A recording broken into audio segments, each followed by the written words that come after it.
Today we're going to talk more about units.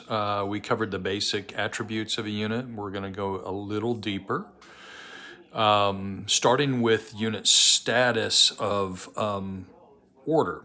So good order means the unit is ready for combat, and then there's disordered. Disordered has some negative connotations. It's got penalties to fire, penalties to melee. There are some specific rules for countercharging, cavalry countercharging, etc. So there's good order and there's disordered. One interesting thing is artillery never becomes disordered. So, and then we're going to talk about tactical doctrine. There's three. Linear order is for your ancient regime such as 1806 Prussians, early Austrians, early British, etc. Basically, you have to stay in line, each brigade. You can go into a column, and that would be a single company column. To attack the enemy along a road or a village or something like that. You do not get a charge bonus for being in any sort of column when you're linear order. And then we've got deep order, which is for the Ottomans and nationalities very similar to that. You're not going to see that very often. So, but it is a category. And then mixed order. This is for your French. This is for your later era Prussians, Austrians, etc. Basically, you can deploy in any formation. You can call this the impulse system. Whatever formation fits the tactical situation. But there's mixed order. So those are the three: linear order, deep order, and mixed order. Let's go into the special abilities real quick. There are rules for battalion guns. These are for early Austrians, some Prussians. There's some rules for camel. And this is for like Egypt, Ottoman Empire, etc. Cuirass or half cuirass.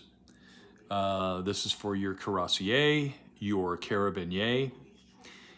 Gives you a +1 bonus during shock combats. No effect against fire, though. Some nationalities, like the Austrians, only had a front cuirass.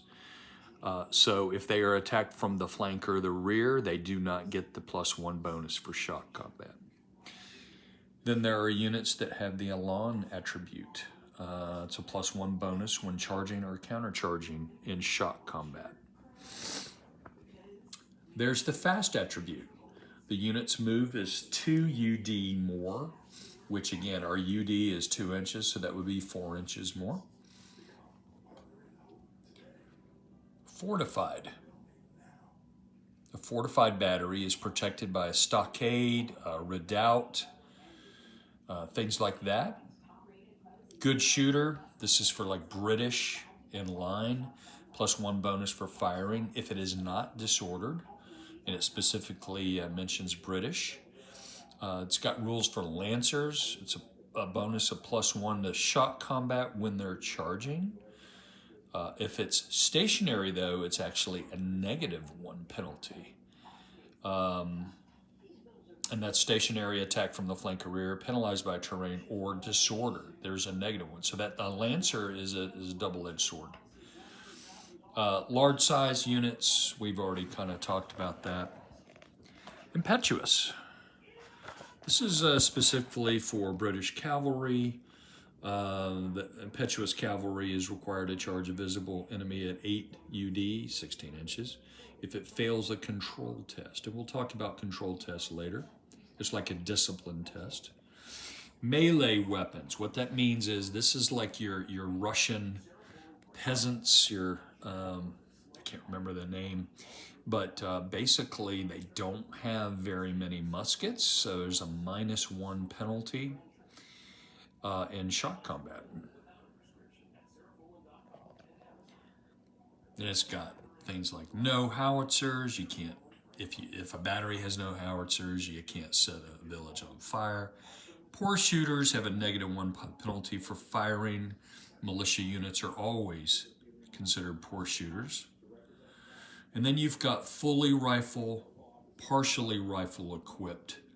The range is a little different. And then volleying with a rifle has a -1 penalty due to a low firing rate, which is interesting. I've never seen that before. Short-range artillery. For example, your Austrians with lighter guns are reduced by 1 UD at effective range, and long range is reduced by 2 UD. Canister, though, point-blank range, is not affected. There's rules for shrapnel. There are slow units, smaller size units. Stoic, for example, Russians gains a +1 bonus to the morale test when it receives fire.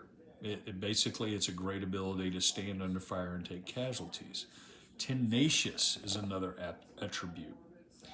Defending in melee. English or British units get a +1 bonus during shot combat. You could also probably say the same thing for Russians. The next tutorial we're going to do, we are going to talk about some formations, but that's it for today.